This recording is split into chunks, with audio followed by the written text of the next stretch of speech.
Friends, Assalamu alaikum wa rahmatullahi wa barakatuh. This is how Muslims and Arabs greet others, with a wish for the other to be blessed with peace and the mercy of God. Our region came with a message of peace, the Pact of Umar, issued at the gates of Jerusalem almost 15 centuries ago, more than 1,000 years before the Geneva Conventions, ordered Muslim soldiers not to kill a child, a woman, or an old person, not to destroy a tree, not to harm a priest, not to destroy a church. Those are the rules of engagement that Muslims must accept and abide by, as all those who believe in our common humanity. All civilian lives matter. My friends, I am outraged and grieved by those acts of violence waged against innocent civilians in Gaza, in the West Bank, and Israel. The relentless bombing campaign underway in Gaza, as we speak, is cruel and unconscionable on every level. It is collective punishment of a besieged and helpless people. It is a flagrant violation of international humanitarian law. It is a war crime. Yet the deeper the crisis cuts of cruelty, the less the world seems to care. Anywhere else, attacking civilian infrastructure and deliberately starving an entire population of food, water, electricity, and basic necessities would be condemned. Accountability would be enforced immediately, unequivocally.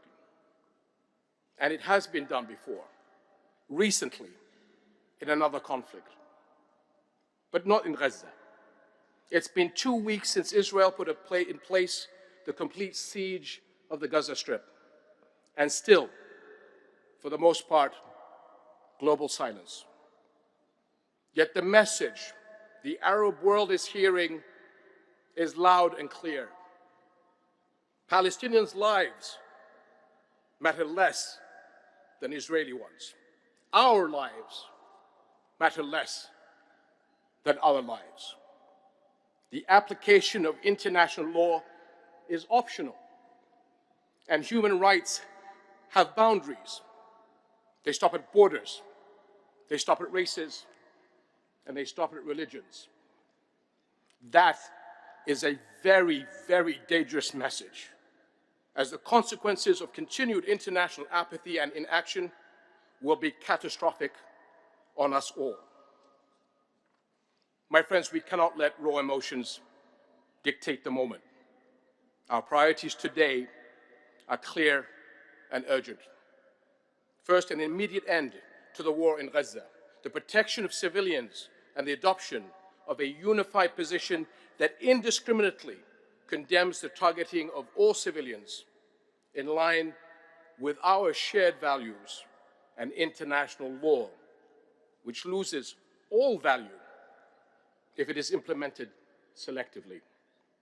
Second, the sustained and uninterrupted delivery of humanitarian aid, fuel, food, and medicines to the Gaza Strip. Third, the unequivocal rejection of the forced displacement or internal displacement of the Palestinians. This is a war crime according to international law and a red line for all of us. This conflict, my friends, did not start 2 weeks ago, and it will not stop if we continue down this blood-soaked path. We know all too well that it will only lead to more of the same, a zero-sum game of death and destruction, of hatred and hopelessness played on repeat. Today, Israel is literally starving civilians in Gaza, but for decades, Palestinians have been starved of hope, of freedom, and a future. Because when the bombs stop falling, Israel is never held accountable. The injustices of occupation continue, and the world walks away until the next round of violence. The bloodshed we are witnessing today is the price of that, of failing to make tangible progress towards a political horizon that brings peace for Palestinians and Israelis alike.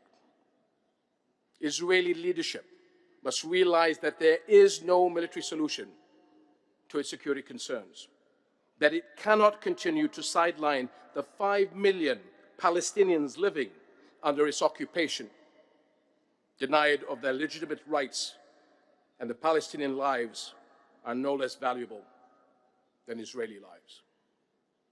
The Israeli leadership must realize, once and for all, that a state can never thrive if it is built on the foundations of injustice. Over the past 15 years, we have seen how the dreams of a two-state solution and the hopes of an entire generation have turned into despair. This has been the policy of hardline Israeli leadership to focus solely on security over peace and create new illegal realities on the ground that render an autonomous Palestinian state unviable. In the process, it has empowered extremists on both sides.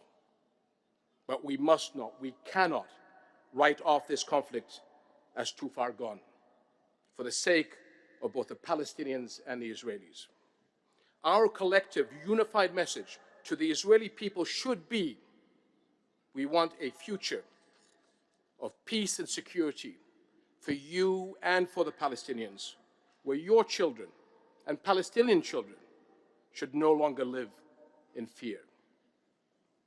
It is our duty as the international community to do whatever it takes to restart a meaningful political process that can take us to a just and sustainable peace on the basis of the two-state solution. The only path to a safe and secure future for the people of the Middle East and the entire world, for the Jewish people, for Christians, for Muslims alike, starts with the belief that every human life is of equal value, and it ends with two states, Palestine and Israel, sharing land and peace from the river to the sea. The time to act is now. Thank you. Shukran lakum jami'an. Wassalamu alaikum wa rahmatullahi.